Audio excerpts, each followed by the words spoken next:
Remesas superan otra vez la barrera de los 5,000 millones de dólares. Instituto Nacional de Migración auxilia a 407 personas migrantes abandonadas en 3 autobuses en Veracruz. Rescatan a 104 migrantes retenidos en una vivienda en Ciudad Juárez, Chihuahua. Oklahoma aprueba la ley antimigratoria HB 4156 que entrará en vigor el 1 de julio. Trump no descarta la construcción de campos de detención para migrantes. Yo soy Emerson Segura y esto es TV Migrante Informa.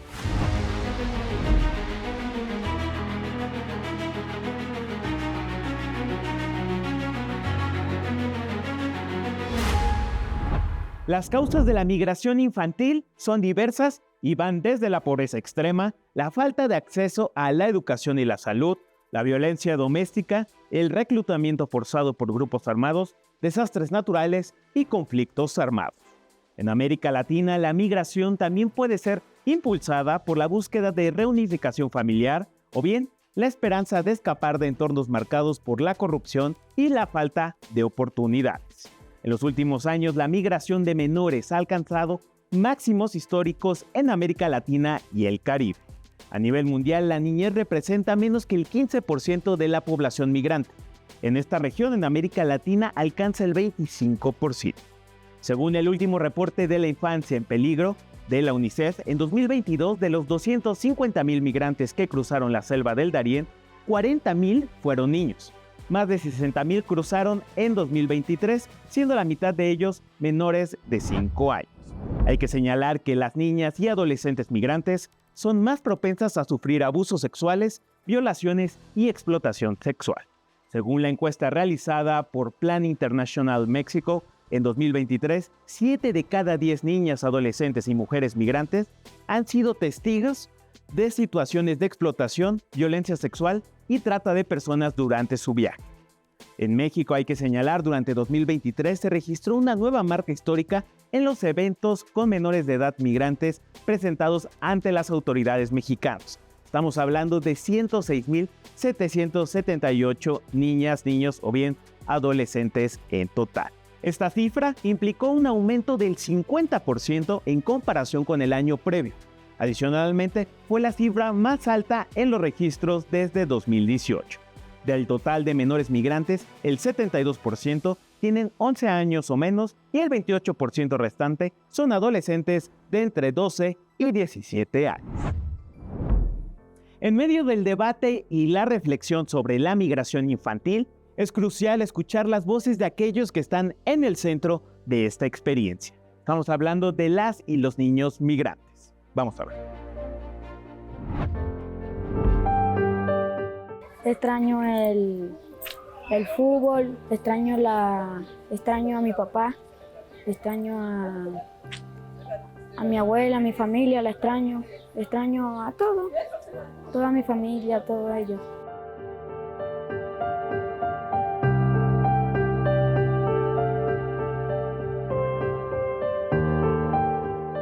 Todas las infancias deben ser visibilizadas, pero sobre todo las migrantes. Niñas y niños que por necesidades políticas, sociales, familiares o de seguridad tienen que salir de su país en busca de mejores condiciones de vida. Luis Car, de 13, y Jorge Alberto, de 15 años, son venezolanos, pero se conocieron en la selva de Panamá. Ambos sueñan con ser futbolistas y tener una vida mejor. Han recorrido 6 países para llegar a México, donde por 2 meses y medio han sido parte del campamento migrante ubicado en la Plaza Giordano Bruno, en la Ciudad de México. Sí, me encanta vivir en mi país, pero está la cosa muy fuerte y hay mucha comida, pero es cara, o sea, mucha plata. Y lo que te pagan a ti si tú trabajas, te pagan $4 al semanal. Los menores migrantes experimentan diferentes retos: el cansancio por las largas caminatas, sufrir el frío y el calor, enfrentar los peligros de la selva y de vez en vez ponerse zapatos de adulto para enfrentar las travesías. Cuando nosotros pasamos la selva, yo tuve que pasar por arriba de un muerto, prácticamente, de puros huesos. Hasta enfrentar discriminación. Además, presentan rezagos educativos que muchas veces frenan sus sueños. Luíscar comenzó la primaria en Venezuela y la continuó en 2 países diferentes. Estudié en Perú, estudié en Chile. En Chile estudié hasta sexto, en Perú en quinto. Y en Venezuela yo me había quedado sin estudiar, sin nada, porque es difícil. Sin embargo, las maletas de cada uno de los niños que emigran cargan sueños, esperanza y ganas de vivir mejor.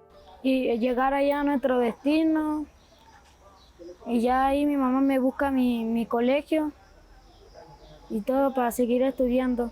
Por todo esto que hemos pasado, es por un bien, por un futuro mejor, para nosotros y para nuestra familia también.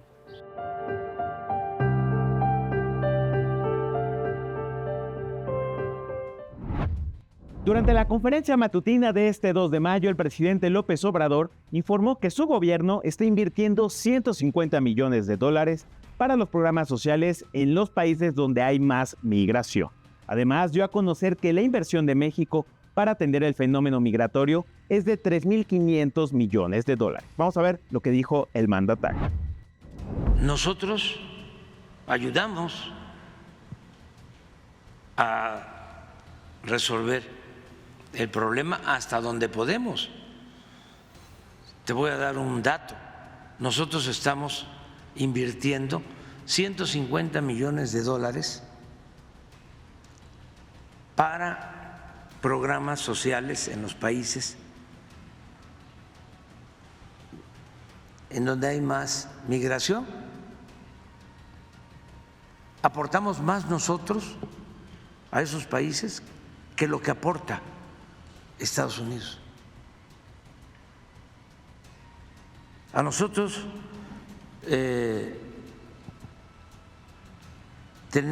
nos significa una inversión que no gasto de $3.500 millones atender el fenómeno migratorio. Asimismo, López Obrador recordó el decálogo de soluciones al fenómeno migratorio que le presentó al presidente de los Estados Unidos, Joe Biden, el pasado 3 de febrero. Asimismo, hizo un llamado a todas y todos los paisanos a mantenerse atentos a las propuestas en materia migratoria de los candidatos presidenciales de los Estados Unidos.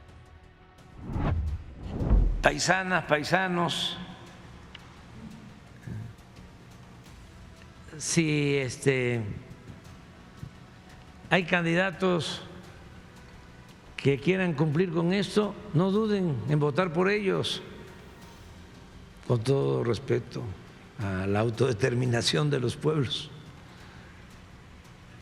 Regularización de los mexicanos que llevan más de 5 años viviendo y trabajando honradamente en Estados Unidos y de jóvenes DACA. Esto es lo que yo quisiera escuchar de los candidatos. Ese punto 1. El gobernador de Oklahoma, Kevin Stitt, firmó la iniciativa HB 4156, convirtiéndola en ley estatal que permitirá a la policía local arrestar a migrantes indocumentados dentro de su territorio. La nueva ley entrará en vigor el próximo 1 de julio. Se espera que se presenten diversos recursos legales para impedir su ejecución. A través de la Secretaría de Relaciones Exteriores del gobierno mexicano, la Cancillería expresó su preocupación y pidió a los connacionales no tener temor, respetar las leyes y llevar su vida de manera normal. En un comunicado, la Cancillería mexicana puntualizó que la ley HB 4156 crea un delito estatal denominado ocupación inadmisible, que se comete cuando una persona ingresa de manera intencional sin permiso a los Estados Unidos y permanece en el estado de Oklahoma sin contar con la autorización migratoria correspondiente. Pero Georgia también está en esta ruta de la xenofobia y el odio. La ley HB 1105, aprobada por la legislatura de ese estado en marzo pasado, exige que las cárceles retengan a cualquier persona sospechosa de estar en el país de forma irregular y a su vez que sea entregada al Servicio de Control de Inmigración y Aduanas. La medida, hay que señalar, castiga a los policías que no notifiquen a ICE sobre un extranjero bajo custodia que se crea que es indocumentado. Más tarde, y en el mismo sentido, Bárcenas se pronunció en contra de la aprobación de la ley antimigratoria HB 1105 en Georgia. Separación de familias, prácticas discriminatorias y perfilamiento racial son las severas consecuencias de la recién aprobada ley antimigratoria HB 1105 en Georgia, señaló la canciller. A su vez, señaló que México reforzará la asistencia consular para garantizar derechos de nuestros migrantes. La comunidad mexicana no está sola, refrendó la canciller a través de un mensaje en su cuenta de X. El artículo 33 constitucional es aquel que señala que las personas extranjeras que radican en México tienen prohibido cualquier tipo de manifestación, expresión, comentario o participación de carácter político. A lo largo de nuestra historia siempre ha habido personas extranjeras radicadas en México que participan, opinan e incluso influyen en la vida política nacional. Entonces, si no sirve para el propósito que a la letra se indica, ¿para qué tenerlo? Justamente para responder esto, me da mucho gusto enlazarme con la doctora Leticia Calderón Chelius. Ella es profesora y académica del Instituto Mora. ¿Qué tal? Bienvenida, doctora, aquí a TV Migrante Informa. ¿Qué tal? Muchas gracias por la invitación y aquí lista para platicar con ustedes. Doctora, me gustaría que nos pudiera hacer un balance sobre este artículo 33 y la importancia o no de que se reforme en el corto plazo. Sí, mira, creo que la primera cosa que hay que entender del artículo 33, no me puedo extender demasiado, lo entiendo, pero habla de prohibiciones a la expresión política de los extranjeros que radican en el país. Y esto implica, no crean que votar, no crean que ser diputado, no, implica y lamentablemente supone que nadie podría expresarse ni siquiera en términos de manifestación pública o hacer observaciones de carácter, digamos, de la política local, lo cual es una simulación, por Dios, porque quien puede y tiene esa capacidad o incluso el micrófono al frente, habla y dice lo que se le da la gana y lo hace con bastante facilidad en el país. Entonces, es una simulación. Y una simulación que si yo la veo por el lado de las personas extranjeras que radican en el país, pues supone un atraso de un siglo en términos de los derechos humanos y políticos. Los derechos políticos son derechos humanos, pero además yo te la voy a voltear, porque siempre lo vemos por ese lado. Para los mexicanos condiciona una vía de xenofobia permanente, una xenofobia legalmente aprobada, que está en nuestras leyes, porque da lugar a que cualquier mexicano, por cualquier razón, hable hacia otra persona de condición extranjera, como que te podría aplicar el 33, que le apliquen el 33, en esta cosa donde al final de cuentas revierte el sentido de la igualdad que supone que pues todos estamos en una situación pues de iguales y que podemos manifestar, opinar, y te digo, no creas que estoy hablando de niveles así, de una participación extrema, porque a veces algunos lo interpretan como, ay, quieren gobernar. Bueno, mira, para serte sincera, muchos que han tenido una condición de extranjería han influido bastante en nuestro país. Yo te voy a dar un ejemplo que es muy, muy conocido, que en la época de Salinas de Gortari, su principal asesor, Monsieur Córdoba, era justamente francés, y vaya que intervino y tuvo una influencia directa en la política de entonces. Y así puede haber muchos personajes de uno u otro lado. Otra vez, no es cuestión de ideología, pero creo que la lección que nos deja el momento actual es: hay que hablar de estos temas que vienen del siglo XIX, que se mantuvieron en el siglo XX, oigan, pero estamos en el siglo XXI, y sobre todo porque en el caso de los mexicanos que radican en el extranjero, y creo que eso es importante que lo escuchen, pedimos y cada vez exigimos más, y se abren puertas, por cierto, para que nuestros paisanos puedan ejercer derechos políticos, y la verdad, a veces tienen más derechos de sindicalizarse, de opinar, de ejercer su derecho incluso a nivel comunitario, tal vez no votan, tal vez no, que son las limitaciones que se tiene cuando no se tiene la ciudadanía, pero vaya que pueden ejercer su derecho y dignidad a opinar y ser partícipes de una comunidad política como es toda sociedad. El hecho de que no lo puedan ver, o que invito a que lo vean también en el contexto de un país que quiere abrirse al mundo, que quiere estar en sintonía con lo que son los derechos de esta etapa del mundo, pues yo creo que es parte del debate que queremos plantear en varios eventos que, como tú sabes muy bien, vamos a tener. Muchas gracias, doctora, por estar aquí en TV Migrante Informa. Muchas gracias y yo diario, sin ningún problema. Cuando necesiten y pueda aportar, encantada. El pasado 28 de abril se celebró el segundo debate presidencial entre Claudia Sheinbaum, Xóchitl Gálvez y Jorge Álvarez Maínez.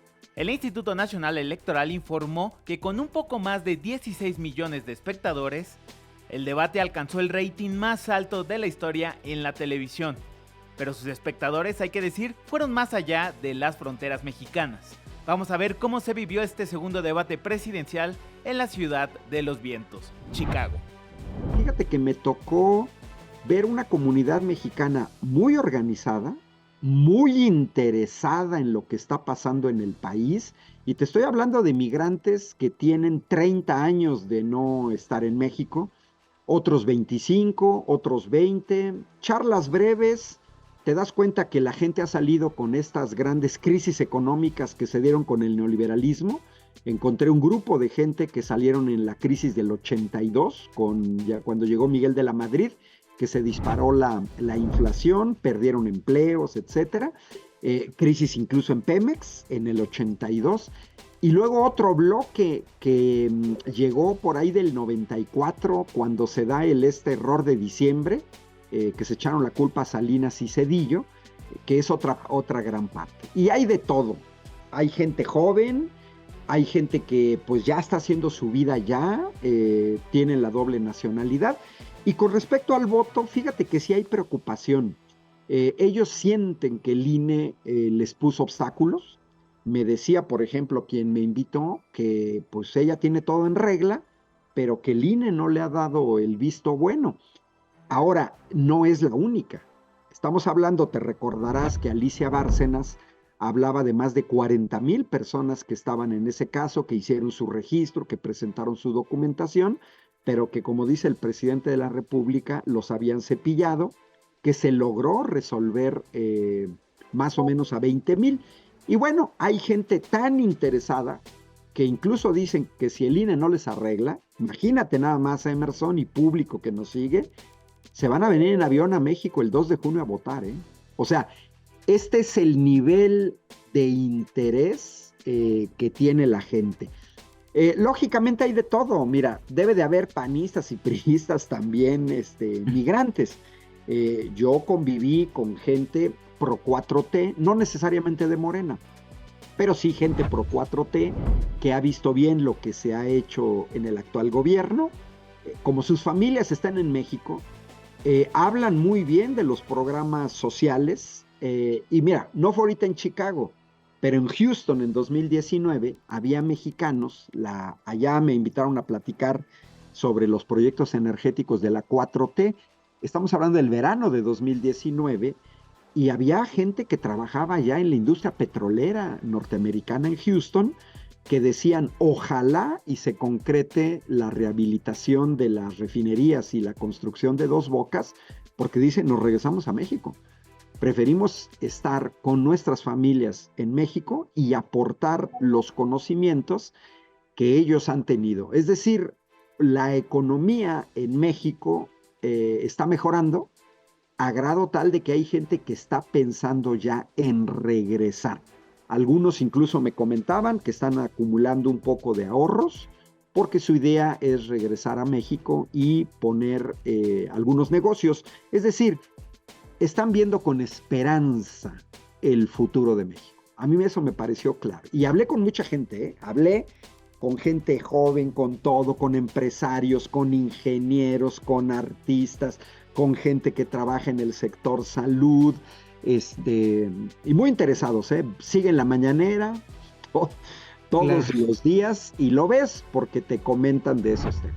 Madrid y París son dos de las sedes en las que se podrá ejercer el voto de manera presencial en Europa para los comicios del próximo 2 de junio. Vamos a ver la siguiente nota de mi compañero Miguel Martínez.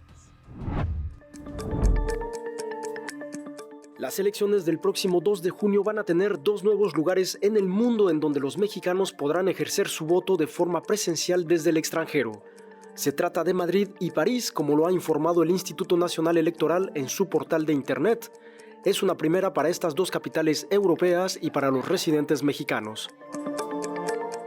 Yo tomé esa opción de casillas presenciales porque el mismo problema que tuve la vez pasada que iba a ser por correo. No me acuerdo que hubiera la opción digitalizada, pero esta vez decidí que quería ir directamente, aunque tenga que ser mis 40 kilómetros para venir al consulado, pero validar directamente mi voto en casilla. Pero yo pienso que de todas maneras hay una obligación sobre todo cuando estamos en el extranjero, de seguir participando como mexicanos porque no, como dicen, salimos de México, pero México no sale de nosotros. Y esa es nuestra primera obligación como ciudadanos. Hay que tener en cuenta que para los mexicanos residentes en el extranjero existirá 3 modalidades de voto.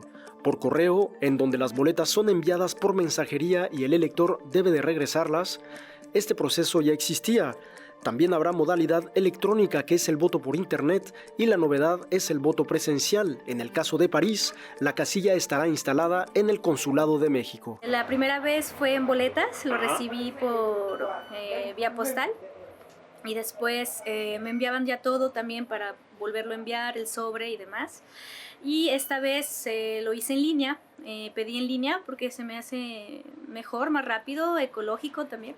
Y seguí los pasos nada más, estaba el link, lo seguí. Recordar también que los mexicanos en el extranjero podrán emitir su voto por gobernaturas y diputaciones de 9 estados que reconocen el voto en el exterior. Claro, siempre y cuando el número de registro corresponda al estado del que provengan, que son Chiapas, Ciudad de México, Estado de México, Guanajuato, Jalisco, Morelos, Oaxaca, Puebla y Yucatán. Desde París informó para Canal 14 Miguel Martínez. La ilustradora peruana Isa Watanabe narra mediante sus dibujos y sin diálogos el fenómeno del éxodo en el cuento infantil Migrantes bajo el sello de libros del Zorro Rojo. Vamos a ver la siguiente pieza que nos habla de su trabajo. El silencio es la escritura que eligió la ilustradora peruana Isa Watanabe para narrar el fenómeno migratorio en su cuento infantil Migrantes, obra que mediante dibujos sin diálogo habla de los escenarios de la migración desde una mirada enternecedora, reflejando la brutalidad que acompaña a miles de migrantes que buscan encontrar un hogar en el exterior. Isa nació en 1980 en la ciudad de Lima, Perú. Cursó estudios generales de letras en la Pontificia Universidad Católica del Perú, así como historia del arte, bellas artes e ilustración. Algunos de los temas que la autora aborda en su obra son la memoria, la muerte, el recuerdo y la ausencia. Su libro también tuvo influencia de la serie fotográfica Donde duermen los niños, de Magnus Weinmann, que retrata la realidad de las infancias inmigrantes de Oriente Medio al llegar a las puertas de Europa. En 2021 obtuvo el Grand Prix Sorcier a Mejor Libro Ilustrado en la categoría de ficción y el Zlatarushka a Mejor Obra de Literatura Infantil y Juvenil. Como ilustradora, ha publicado otras obras, entre ellas Más te vale Mastodonte, que fue ganadora del 17º concurso A la orilla del viento del Fondo de Cultura Económica. Su pensamiento, sus dibujos y su sensibilidad la han llevado a atravesar los confines de la violencia política, la desigualdad y la inestabilidad social, demostrando que la ilustración puede ser el camino hacia un mundo sin fronteras. Con el lenguaje apropiado, con la sensibilidad apropiada, yo creo que se puede hablar de muchas cosas con los niños. Muchas gracias por estar en este programa de TV Migrante Informa. Yo soy Emerson Segura y no se pierda nuestro contenido en MX Plus, Altavoz Radio y desde luego en Canal 14. Hasta la próxima.